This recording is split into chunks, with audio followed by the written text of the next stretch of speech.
Hi hello friends, എല്ലാവർക്കും മഞ്ഞൾ വിരിഞ്ഞ പൂവിൻ്റെ ഇന്നത്തെ എപ്പിസോഡ് റിവ്യൂയിലേക്ക് സ്വാഗതം. അങ്ങനെ മല്ലികാമ്മ നിലം ഒരുക്കുന്നതിനെ പറ്റിയിട്ടും കൃഷി ചെയ്യുന്നതിനെ പറ്റിയിട്ടുമൊക്കെ ചിത്തിരയ്ക്കും ഹരിക്കും ഒക്കെ പറഞ്ഞു കൊടുക്കുക കേട്ടോ ചെയ്യുന്നത്. അപ്പോൾ ചിത്തിര പറയുന്നുണ്ട്, അയ്യോ എന്തുമാത്രം സ്റ്റെപ്പുകളിലൂടെയാണ് നമ്മുടെ മുമ്പിലേക്ക് അരി എത്തുന്നതെന്ന് ചോദിക്കുക കേട്ടോ ചെയ്യുന്നത്. പിന്നെ അല്ലാതെ ഒരുപാട് കടമ്പകൾ കടന്നിട്ടാണെന്ന് മല്ലികാമ്മയും പറയുന്നുണ്ട്. ഇത് വല്ല ക്യാപ്റ്റൻ അറിയാമോ?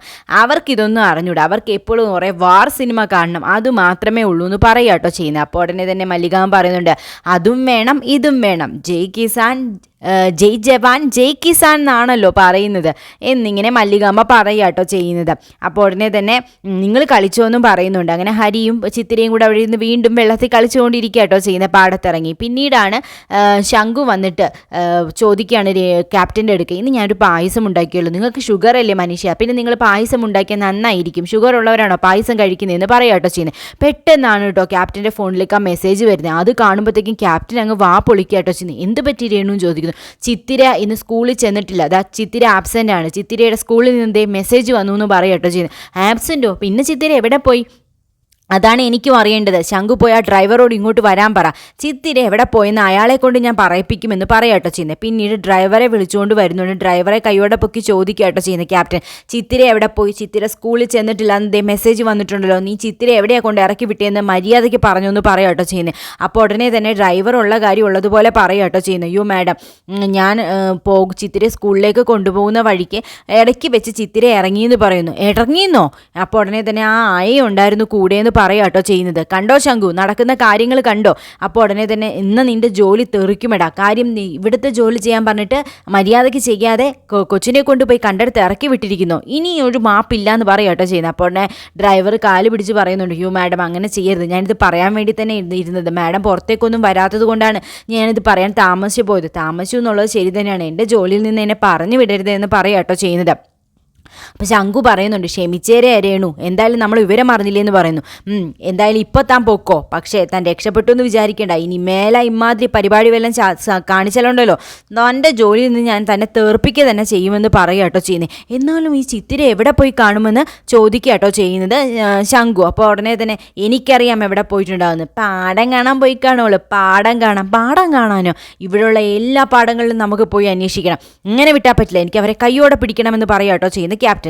ഇവിടെ ചിത്തിരയും ഹരിയും കൂടെ നിന്ന് കളിച്ചുകൊണ്ടിരിക്കുന്നു. അപ്പോഴേക്കും കറക്റ്റായിട്ട് തന്നെ ക്യാപ്റ്റനും ശംഖുവും അങ്ങോട്ടേക്ക് എത്തുന്നുണ്ട്. ശംഖു ഇതേ കണ്ടോ, പാടത്തിറങ്ങി കളിച്ചുകൊണ്ടിരിക്കുന്നത്, 2-3 പാടങ്ങളിൽ തിരഞ്ഞു നടന്നാൽ എന്താ, കൃത്യമായിട്ട് തന്നെ നമ്മൾ കയ്യോടെ അവളമാരെ പൊക്കിയില്ലേ എന്ന് പറയാട്ടോ ചെയ്യുന്നത്. എന്നിട്ട് അങ്ങോട്ട് ഓടി ചെല്ലുക കേട്ടോ ചെയ്യുന്നത്. മല്ലികാമ്മ അങ്ങ് പേടിച്ച് പോകുന്നുണ്ട് കേട്ടോ. പെട്ടെന്ന് അപ്രതീക്ഷിതമായിട്ട് ക്യാപ്റ്റൻ അങ്ങോട്ട് ചെന്ന് കയ്യിലേക്ക് പിടിക്കാനായിട്ട് പോകുമ്പോഴത്തേക്കും ഹരിയും ചിത്തിരയും ഇത് കണ്ട് ഞെട്ടി നിൽക്കുക കേട്ടോ ചെയ്യുന്നത്. ദൈവമേ, ക്യാപ്റ്റൻ തീർന്നു. അപ്പോൾ ഉടനെ തന്നെ അവിടെ നിന്നോട് ക്യാപ്റ്റൻ പറയുന്നു, ഇതായിരുന്നല്ലേടി നിൻ്റെ പരിപാടി, എൻ്റെ കൊച്ചിനെ ഇന്ന് സ്കൂളിൽ വിടാതെ ഇവിടെ കൊണ്ടൊന്ന് പാടം കാണിച്ചിരിക്കുന്നു, നിന്നെയൊക്കെ ഞാൻ ശരിയാക്കി തരാം, കണ്ടില്ലേ അവിടെ കോലം, ഇങ്ങോട്ട് കയറി വാടിയെന്ന് ചിത്തിരയോട് പറയാട്ടോ ചെയ്യുന്നത്. നാറിയിട്ട് വയ്യ എന്നൊക്കെ ക്യാപ്റ്റൻ പറയുന്നുണ്ട് കേട്ടോ. അങ്ങനെ ചിത്തിരയും ഹരിയും കൂടെ മല്ലികാമ്മയുടെ ബാക്കിൽ പോയി ഒളിച്ചു നിൽക്കുക കേട്ടോ ചെയ്യുന്നത്. ഇനി അങ്ങ് വീട്ടിലേക്ക് വാ, ഇനിയുള്ളത് എന്താണെന്ന് ഞാൻ അവിടെ വെച്ച് പറയാം, ഇതിനുള്ള ശിക്ഷ ഞാൻ നിങ്ങൾക്ക് അവിടെ തരാമെന്ന് പറയാട്ടോ ചെയ്യുന്നത്. എന്നിട്ട് മല്ലികാമ്മയോടും പൊട്ടിത്തെറിക്കുന്നുണ്ട് കേട്ടോ ക്യാപ്റ്റൻ. രണ്ടും കൂടെ ഇറങ്ങിയിരിക്കുന്നു എന്നോട് പറയാതെ. നിങ്ങൾക്കൊക്കെ എങ്ങനെ തോന്നി എന്നെ പറ്റിക്കാനായിട്ട്? എന്നെ പറ്റിച്ചു എന്ന് വിചാരിച്ചല്ലേ? ഇപ്പം കണ്ടോ ഞാൻ കയ്യോടെ പൊക്കിയതെന്നൊക്കെ പറഞ്ഞ് ക്യാപ്റ്റൻ അങ്ങ് കിടന്ന് കല്ലി തുള്ളു കേട്ടോ ചെയ്യുന്നത്. മല്ലികാമ്മയാണെങ്കിൽ ഒരു അക്ഷരവും ഇണ്ടാതെ ഇങ്ങനെ നിൽക്കുക കേട്ടോ ചെയ്യുന്നത്. പാടം കാണാൻ ഇറങ്ങിയിരിക്കുന്നു, ശംഖു ബാ നമുക്ക് പോകാം എന്ന് പറഞ്ഞു. അപ്പോൾ ചിത്തിരിയെന്ന് ശംഖു ചോദിക്കുമ്പോഴത്തേക്കും, എൻ്റെ കൂടെ അല്ലല്ലോ വന്നത് എങ്ങനെയാണോ അങ്ങനെ തന്നെ തിരിച്ച് വീട്ടിലോട്ട് എത്തിക്കോളും, ബാക്കി കാര്യങ്ങളെ വീട്ടിൽ വന്നിട്ട് ഞാൻ ഇവരോട് പറഞ്ഞോളാമെന്ന് പറയാട്ടോ ചെയ്യുന്നത്. അങ്ങനെ ശങ്കർദാസും ക്യാപ്റ്റനും പോകുന്നു. അപ്പോൾ ചിത്തിര പറയുന്നല്ലോ, അയ്യോ കുഴപ്പമായല്ലോ അച്ചമ്മേ, ഇന്ന് അവരുടെ വായിലിരിക്കുന്ന അത്രയും കേൾക്കേണ്ടി വരും, എന്നാൽ ഇവരെങ്ങനെ കണ്ടുപിടിച്ചു നമ്മൾ ഇവിടെയാണെന്ന്? അപ്പോൾ ഉടനെ മല്ലികാമ്മയ്ക്ക് മനസ്സിലാവും, സ്കൂളിൽ നിന്ന് മെസ്സേജ് പോയി കാണും, നീ ഇന്ന് ആബ്സെൻ്റ് ആണെന്ന്, അങ്ങനെയായിരിക്കും അവർ കണ്ടുപിടിച്ചതെന്ന് പറയാട്ടോ ചെയ്യുന്നത്. എന്തായാലും ഇന്ന് കേൾക്കാനുള്ളതെല്ലാം കേൾക്കുമെന്ന് മല്ലികാമ്മ പറയുന്നുണ്ട് കേട്ടോ. ഇനിയിപ്പോൾ ഒന്നും പറഞ്ഞിട്ടും കാര്യമില്ലല്ലോ എന്ന് പറയുന്നു, അവർ കണ്ടുപിടിച്ച് കളഞ്ഞില്ലേ, നമ്മൾ വിചാരിച്ചു കാണത്തില്ലെന്ന്. അപ്പോൾ ഉടനെ തന്നെ ചിത്തിര പറയുന്നുണ്ട്, അച്ചമ്മയെ വഴക്ക് പറയുന്നത് എനിക്ക് സഹിക്കാനായിട്ട് സാധിക്കാത്ത, എന്നെ അവരെന്തു വേണമെങ്കിലും പറഞ്ഞോട്ടെ, എന്ന് ചിത്തിര പറയുന്നു. അപ്പോൾ ഉടനെ മല്ലികാമ്മ പറയുന്നുണ്ട്, എനിക്കതല്ല പ്രശ്നം, എനിക്ക് നിന്നെ വഴക്ക് പറയുന്നത് കേൾക്കുമ്പോണ്ടല്ലേ പെരുവരലിൽ നിങ്ങോട്ട് തരിച്ചു കേഴും, എന്തോ എൻ്റെ നിയന്ത്രണം വിടാനായിട്ട് പോകുന്നതെന്ന് പറയും. അല്ല അച്ഛമ്മ, ഇതിൻ്റെ പേരിൽ അച്ഛമ്മയെ പറഞ്ഞു വിടുവോ? ഒന്നും പറയാൻ പറ്റത്തില്ലല്ലോ എന്നും പറഞ്ഞ് മല്ലികാമ്മ നിൽക്കുമ്പോഴത്തേക്കും ഹരി പറയുന്നുണ്ട് കേട്ടോ, അച്ഛമ്മയെ പറഞ്ഞൊന്നും വിടാനൊന്നും പോകുന്നില്ല എന്ന്. അപ്പോൾ ഉടനെ മല്ലികാമ്മ പറയുന്നുണ്ട്, അവൻ്റെ വാക്ക് അങ്ങനെ തള്ളിക്കളയണ്ട, അവനാണ് ആദ്യം സംശയം പറഞ്ഞത്, ക്യാപ്റ്റൻ എങ്ങാനും വന്നാലോ എന്ന്. അതുപോലെ തന്നെ സംഭവിച്ചു, നാക്കിൽ ഗുളികനുള്ളവർ പറഞ്ഞാലുണ്ടല്ലോ അതുപോലെ സംഭവിക്കുമെന്നും പറയുന്നുണ്ട്. ഇവിടെ ആണെങ്കിൽ തോക്കും പിടിച്ചുകൊണ്ട് നിൽക്കുക കേട്ടോ ചെയ്യുന്നത് ക്യാപ്റ്റൻ. അപ്പോൾ ഉടനെ ശംഖു വന്ന് ചോദിക്കുന്നുണ്ട്, അവരെ രണ്ടുപേരും വെടിവെച്ച് കൊല്ലാനാണോ നീ പോകുന്നതെന്ന് ചോദിക്കുക കേട്ടോ ചെയ്യുന്നത്. എന്താ ശംഖു ഈ മണ്ടത്തരങ്ങൾ ഇങ്ങനെ പറയുന്നത്? അല്ല, നീ തോക്കുമായിട്ട് നിൽക്കുന്നതുകൊണ്ട് ഞാൻ ചോദിച്ചതാ, എല്ലാ ആഴ്ചയിലും ഞാൻ ഈ തോക്ക് തുടച്ച് വൃത്തിയാക്കുമെന്ന് നിങ്ങൾക്ക് അറിഞ്ഞൂടെ, അതിനു വേണ്ടി ഞാൻ എടുത്തു വെച്ചിരിക്കുന്നു. ഞാൻ വിചാരിച്ച് നീ രണ്ടിനെ ഇന്ന് വെടിവെച്ച് കൊല്ലുമെന്ന്, അതാ ഞാൻ ചോദിച്ചതെന്ന് പറയുക കേട്ടോ ചെയ്യുന്നത്. അപ്പോഴേക്കും മല്ലികാമ്മയും ചിത്തിരയും അങ്ങോട്ടേക്ക് വരിക കേട്ടോ ചെയ്യുന്നത്. കള്ളൻ കയ്യോടെ പിടിച്ച ആ ഒരു ചളുപ്പിലും കേട്ടോ അങ്ങോട്ടേക്ക് വരുന്നത്. ഇതാ വരുന്നുണ്ട് രണ്ടെണ്ണമെന്ന് ഉടനെ പറയുന്നുണ്ട്, കുറച്ച് മയത്തിലൊക്കെ വേണമെന്ന് ശംഖുവും പറയുക കേട്ടോ ചെയ്യുന്നത്. എന്നെ പറ്റിച്ച് പാടം കാണാൻ പോകാമെന്ന് വിചാരിച്ച് എങ്ങനെ നിങ്ങൾക്ക് ഇതിന് സാധിച്ചു? അല്ല തങ്കമ്മേ, ഞാൻ നിങ്ങളോടൊരു കാര്യം ചോദിക്കട്ടെ, നിങ്ങൾക്ക് എന്നെ അനുസരിച്ച് ഇവിടെ ജീവിക്കണമെന്നാണോ, എന്നെ ധിക്കരിച്ചുകൊണ്ട് ഇവിടെ നിൽക്കണമെന്നാണോ നിങ്ങൾ ഉദ്ദേശിക്കുന്നത്? അല്ല മേംസാബിനെ അനുസരിച്ച് ജീവിക്കാൻ തന്നെയാണ് താല്പര്യം, എന്നിട്ടാണോ നിങ്ങളിത് ചെയ്തത്? അല്ല മേംസാബിനോട് പറയാതെ ഞാൻ ഇവിടെ നിന്ന് ചിത്തിരയെ പാഠം കാണിക്കാൻ കൊണ്ടുപോയി തെറ്റ് തന്നെയാണ്. പക്ഷേ മേംസാബ് ഒന്ന് ആലോചിച്ച് നോക്കൂ, കൃഷിയില്ലെങ്കിൽ പിന്നെ നമ്മൾ ആരെങ്കിലും ഉണ്ടോ? ജീവൻ തന്നെ നിലനിർത്തുന്ന കൃഷി ഉള്ളത് കൊണ്ടല്ലേ?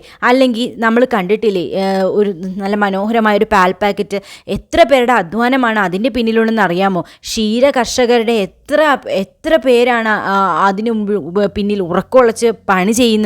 അപ്പോൾ ഉടനെ വായും പൊളിച്ച് നിൽക്കുക കേട്ടോ ചെയ്യുന്നത്. തങ്കമ്മയുടെ വിവരം, അതായത് അറിവൊക്കെ കേട്ടിട്ട് ക്യാപ്റ്റൻ, അതായത് പശുക്കളെ വളർത്തുന്ന ഒരുപാട് കർഷകരുണ്ട്, അതുപോലെ തന്നെ അത് കറക്കാനായിട്ട് വരുന്ന കറവക്കാരുണ്ട്, അത് ശേഖരിക്കുന്ന സെൻറ്ററുകളുണ്ട്, അവിടെ ജോലി ചെയ്യുന്ന തൊഴിലാളികളുണ്ട്, പിന്നീട് അത് വണ്ടിയിൽ കയറ്റി കൊണ്ടുപോകുന്ന ഡ്രൈവർമാരും, കമ്പനികളിൽ എത്തിക്കഴിയുമ്പോൾ അത് പ്രോസസ്സ് ചെയ്യുന്ന ഒരുപാട് തൊഴിലാളികളുണ്ട്, അവരുടെ കുടുംബങ്ങളുണ്ട്, അവരുടെ ഉറക്കം ഉളച്ച് അവർ കഷ്ടപ്പെടുന്നതിൻ്റെ ഫലമായിട്ടാണ് നമ്മുടെ മുമ്പിലേക്ക് മനോഹരമായ കവറിൽ ആ പാൽ പാക്കറ്റ് എത്തുന്നത്.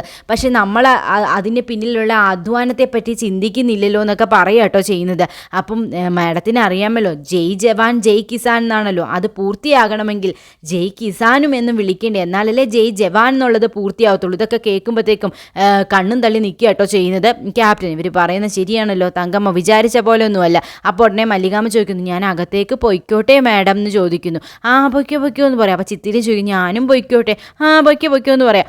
ഇങ്ങനെ പുലി പോലെ വന്നതിനെ എലി പോലെ ചുരുട്ടി മടക്കി വിടുക കേട്ടോ ചെയ്യുന്നത് മല്ലികാമ്മ. അങ്ങനെ മല്ലികാമ്മയുടെ വിവരത്തിന് മുമ്പിൽ ക്യാപ്റ്റൻ അടിയറവ് പറയേണ്ടി വരുന്നു. അങ്ങനെ ക്യാപ്റ്റനെ നല്ല രീതിയിൽ തന്നെ ബോധവൽക്കരിച്ച് ചിത്തിരയും മല്ലികാമ്മയും കൂടെ ഇതിൽ നിന്ന് രക്ഷപ്പെടുക കേട്ടോ ചെയ്യുന്നത്. അപ്പോൾ ഉടനെ തന്നെ ക്യാപ്റ്റൻ ശംഖുവിനോട് പറയുന്നുണ്ട് കേട്ടോ, ഇവർ നിസാരക്കാരിയല്ല ഈ തങ്കമ്മ, ഇവർക്ക് നല്ല വിവരമുണ്ട്, നമ്മൾ വിചാരിച്ച പോലെ ഒന്നുമല്ല എന്ന് മനസ്സിലാക്കിക്കൊണ്ട് തന്നെ പറയുന്നുണ്ട് കേട്ടോ. പക്ഷേ ഇനി ക്യാപ്റ്റൻ ആണെങ്കിൽ ഇതിൻ്റെ പേരിൽ മല്ലികാമ്മയെക്കുറിച്ച് വല്ല അന്വേഷണവും നടത്തി കഴിഞ്ഞു കഴിഞ്ഞാൽ ചിത്തിരയുടെ അച്ചമ്മയാണ് എന്നുള്ള കാര്യം അങ്ങോട്ട് മനസ്സിലാവുക തന്നെ ചെയ്യും കേട്ടോ. അതോടുകൂടി പണി പാളുകയും ചെയ്യും. പിന്നീട് ശംഖു പറയുന്നുണ്ട്, ഇവർക്ക് തങ്കമ്മയ്ക്ക് നല്ല വിവരമാണെന്ന് ക്യാപ്റ്റൻ പറയുമ്പോൾ നിന്റെ അത്ര എന്തായാലും വരത്തില്ല. അപ്പോൾ ഉടനെ തോക്ക് ചൂണ്ടിയിട്ട് പറയും, കളിയാക്കല്ലേ ശംഖു എന്ന് പറയും. ഞാൻ കളിയാക്കിയതൊന്നുമല്ല, ഞാനൊരു യാഥാർത്ഥ്യം പറഞ്ഞതല്ലേ, എന്നാ നിങ്ങൾക്ക് കൊള്ളാം, എന്തൊക്കെയാണെങ്കിലും ഇവർ നിസാരക്കാരിയല്ല എന്ന് വീണ്ടും ക്യാപ്റ്റൻ ഊന്നി പറയുന്നുണ്ട് കേട്ടോ. അതിനുശേഷം ക്യാപ്റ്റൻ അകത്തേക്ക് കയറി പോകുന്നുണ്ട്.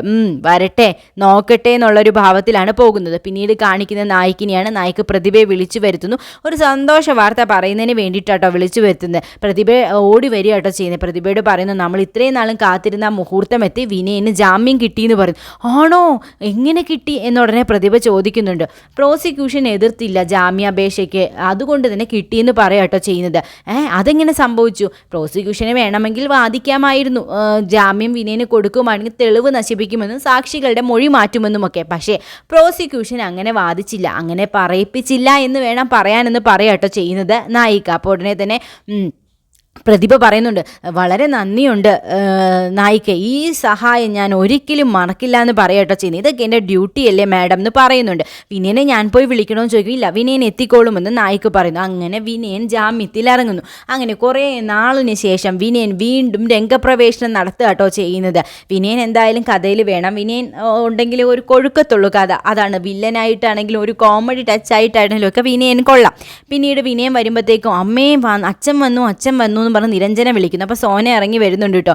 സുഖമാണോ അച്ഛനെന്ന് നിരഞ്ജന ചോദിക്കും. പിന്നെ അച്ഛന് പരമ സുഖമല്ലേ എന്ന് പറയുക കേട്ടോ ചെയ്യുന്ന വിനയൻ. പിന്നീട് സോന പറയുന്നുണ്ട്, ഇനിയെങ്കിലും മര്യാദയ്ക്ക് അടങ്ങി ഒതുങ്ങി ഇവിടെ കഴിഞ്ഞാൽ കൊള്ളാം, ഇല്ല എന്നുണ്ടെങ്കിലേ പിന്നെയും അകത്ത് പോകേണ്ടി വരും, ഇപ്പോൾ ജയിലിലേ ആവുള്ളൂ, ഇനി ജീവൻ തന്നെ പോകുമെന്ന് പറഞ്ഞു. അപ്പോൾ വിനയൻ പറയുന്നു, അല്ലെങ്കിൽ നിൻ്റെ ആഗ്രഹം അതായിരിക്കുമല്ലോ, ഞാൻ ഇങ്ങോട്ടേക്ക് വന്നത് ഇവിടെ ഉണ്ടുറങ്ങി കഴിക്കുന്നതിന് വേണ്ടിയിട്ട് കിടക്കുന്നതിന് വേണ്ടിയിട്ടൊന്നുമല്ല, ഞാൻ പ്രതികാരം ചെയ്യാൻ വേണ്ടിയിട്ടാണ് വന്നതെന്ന് പറയുന്നു. എടാ വിനയ, നിനക്ക് ബുദ്ധി ഇല്ലാത്തതാണോ, നീ ബുദ്ധി ഇല്ലാത്തതുപോലെ അഭിനയിക്കുന്നതാണോ എന്ന് ഉടനെ പ്രതിഭ ചോദിക്കുന്നു.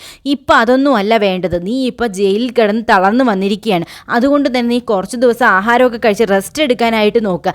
അതിനുശേഷം മല്ലികയുടെ പുറകെ പോകുന്നതിനെ പറ്റിയിട്ടോ മല്ലികയെ തിരിച്ചടിക്കുന്നതിനെ പറ്റിയിട്ടോ ഒക്കെ ചിന്തിക്കാം. ഇപ്പം എന്തായാലും മല്ലിക ഇവിടെ എങ്ങും ഇല്ല, മല്ലിക നാട് വിട്ടു, ചിത്തിരയാണെങ്കിൽ ക്യാപ്റ്റൻ്റെ കൂടെയുമാണ്. ഇനി നീ എന്തിനാണ് അവരുടെ പുറകെ പോകുന്നത്, കുറച്ച് കഴിയട്ടടാന്ന് പറയാട്ടോ ചെയ്യുന്നത്. അപ്പോൾ സോന പറഞ്ഞു, അല്ല അമ്മ, നിങ്ങളെ സമ്മതിക്കണം, എന്നാലും പ്രതികാരം ചെയ്യരുതെന്നല്ല നിങ്ങൾ പറയുന്നത്, കുറച്ച് കഴിഞ്ഞിട്ട് നമുക്ക് പ്രതികാരം ചെയ്യാമെന്ന്. ഇങ്ങനെയാണ് വേണ്ടത് കേട്ടോ, അമ്മയായ സമ്മതിച്ച് തന്നിരിക്കുന്നു എന്ന് പറയുക കേട്ടോ ചെയ്യുന്നത് സോന.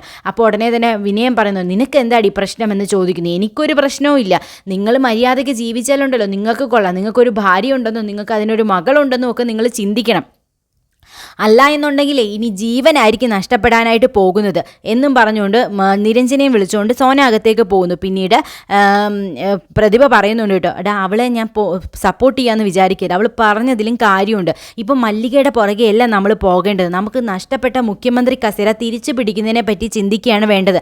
എനിക്കതിന് നിൻ്റെ സഹായം വേണം, നമുക്ക് അതിന് വേണം പ്രയത്നിക്കാനായിട്ട്. ആ കസേര ഉണ്ടെന്നുണ്ടെങ്കിൽ നമുക്ക് എന്ത് വേണമെങ്കിലും സാധിക്കാനായിട്ട് സാധിക്കുമെന്ന് പറയുക കേട്ടോ ചെയ്യുന്നത്. അപ്പോൾ വിനയൻ്റെ തലയിൽ കുറച്ച് ബുദ്ധിയൊക്കെ ഉദിക്കാനായിട്ട് തുടങ്ങിയിട്ടുണ്ട്. അപ്പോൾ വിനയം ചോദിക്കുന്നുണ്ട്, അപ്പോൾ മല്ലികയെ വെറുതെ വിടണമെന്നാണ് അമ്മ പറയുന്നതെന്ന് ചോദിക്കുമ്പോൾ, എടാ വെറുതെ വിടണമെന്നല്ല, മല്ലികയ്ക്ക് കൊടുക്കാവുന്നതിൽ പരം ഏറ്റവും വലിയ അടി തന്നെയാണ് കൊടുത്തത്, ചിത്തിരയുമായിട്ട് അകറ്റി. ഇപ്പോൾ ക്യാപ്റ്റൻ്റെ അടുക്കലാണ് ചിത്തിര, മല്ലിക നാട് വിട്ട് എങ്ങോട്ടോ പോയി, ഇതിലും വലിയ തിരിച്ചടി ഇനി അവർക്ക് കൊടുക്കാനില്ല. ബാക്കി കാര്യങ്ങളൊക്കെ നമുക്ക് പിന്നീട് ആലോചിക്കാം, ഇപ്പം നമുക്ക് എങ്ങനെയെങ്കിലും പോയ കസേരയാണ് തിരിച്ചു പിടിക്കേണ്ടത്, അതിന് നിൻ്റെ സഹായം എനിക്ക് കൂടിയേ പറ്റൂ, അതുകൊണ്ട് നീ എൻ്റെ കൂടെ നിൽക്കണം, അമ്മയുടെ ആഗ്രഹം അതാണെങ്കിൽ അങ്ങനെ തന്നെ നടക്കട്ടെ എന്ന് വിനയനും പറയുന്നു. പിന്നീട് ചിത്തിരെ അടുക്ക് ചെന്നിട്ട് മല്ലിക പറയുന്നുണ്ട് കേട്ടോ, നിനക്ക് ഇംഗ്ലീഷ് മീഡിയത്തിലേക്ക് വന്നപ്പോൾ പഠിക്കാൻ ബുദ്ധിമുട്ടുണ്ടോ എന്ന് ചോദിക്കുന്നു. ഇല്ല എന്ന് ചിത്തിര പറയുന്നു. എന്തെങ്കിലും സംശയമുണ്ടെങ്കിൽ ചോദിച്ചാൽ മതി എന്ന് പറയുന്നു. അപ്പോഴേക്കും ക്യാപ്റ്റൻ അങ്ങോട്ടേക്ക് വരിക കേട്ടോ ചെയ്യുന്നത്. എന്നിട്ട് മല്ലികാമ്മ എടുക്കലും ചിത്തിര എടുക്കലും പറയുന്നു, ഇന്നിവിടെ കുറച്ച് ഗസ്റ്റുകളൊക്കെ വരുമെന്ന് പറയാട്ടോ ചെയ്യുന്നത്, ഇന്നൊരു ഇവിടെ ഫംഗ്ഷൻ ഉണ്ടെന്ന് പറയുന്നു, ഞങ്ങളുടെ വെഡ്ഡിങ് ആനിവേഴ്സറി എന്ന് പറയുന്നു. അപ്പോൾ ഉടനെ മല്ലികാമ്മ പറയുന്നു, ഹാപ്പി വെഡ്ഡിങ് ആനിവേഴ്സറി എന്ന് പറയാട്ടോ ചെയ്യുന്നത്. ഓ, നിങ്ങൾക്ക് ഇംഗ്ലീഷൊക്കെ അറിയാമോ, ഇങ്ങനെയൊക്കെ പറയാൻ നിങ്ങൾക്ക് അറിയാമോ, എന്നാൽ നിങ്ങൾ കേട്ടോ, ഇവിടെ ഇന്ന് ഗസ്റ്റുകൾ വരും, എന്തായാലും തങ്കമ്മ പുറത്തേക്കൊന്നും വരണ്ട, അവരുടെ മുമ്പിലേക്ക് പ്രത്യേകിച്ചും വരണ്ട, എവിടെയെങ്കിലും ഒരിടത്ത് ഏതെങ്കിലും ഒരു റൂമിൽ മുറി അടച്ചിരുന്നാൽ മതി എന്ന് പറയുന്നു. ഇത് കേൾക്കുമ്പോഴത്തേക്കും മല്ലികാമ്മയ്ക്ക് വിഷമാവുകയും ഒന്ന് ഞെട്ടുകയും ചെയ്യുന്നുണ്ട് കേട്ടോ.